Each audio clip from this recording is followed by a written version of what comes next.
Everyone, 5 Jesuit priests assigned to the order's facilities in Greater Cincinnati are on a list of priests accused of abusing minors. The list includes 2 priests who at one time were assigned to St. Xavier High School in Finneytown. Night on Your Side's Tom McKee joins us live from the school. He has details tonight. Tom.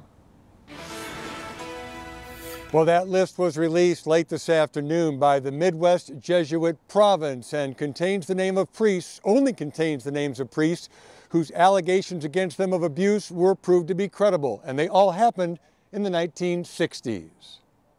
The list includes Father James Condon and Father Mark Finan, assigned to St. Xavier High School in the 1960s, Father Robert Erpenbeck, who served at the Jesuit Retreat Center in Milford, Father Donald Nastold, who worked at St. Francis Xavier Church downtown, and Father Edward O'Brien, who spent time at Xavier University. All are deceased.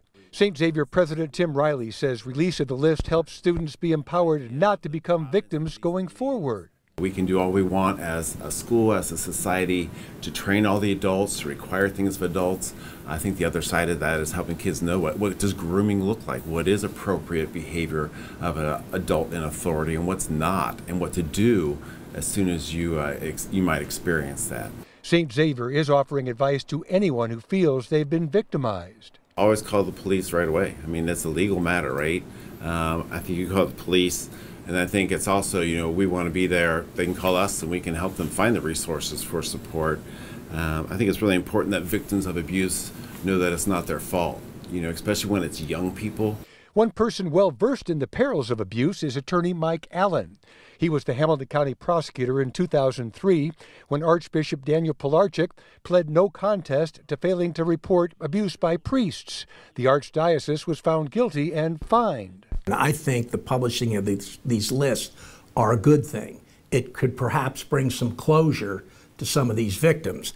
The allegations will probably be too old to prosecute criminally or prosecute civilly.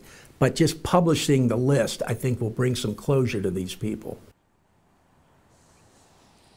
Now, Allen does say he admits the archdiocese has made great strides forward in changing the culture of the church, checking backgrounds of those who work with youth and requiring more stringent checks on anybody within their organizations. We do want to point out that the Jesuit province and the Archdiocese of Cincinnati are 2 totally separate organizations, but they do have one goal: protecting young people.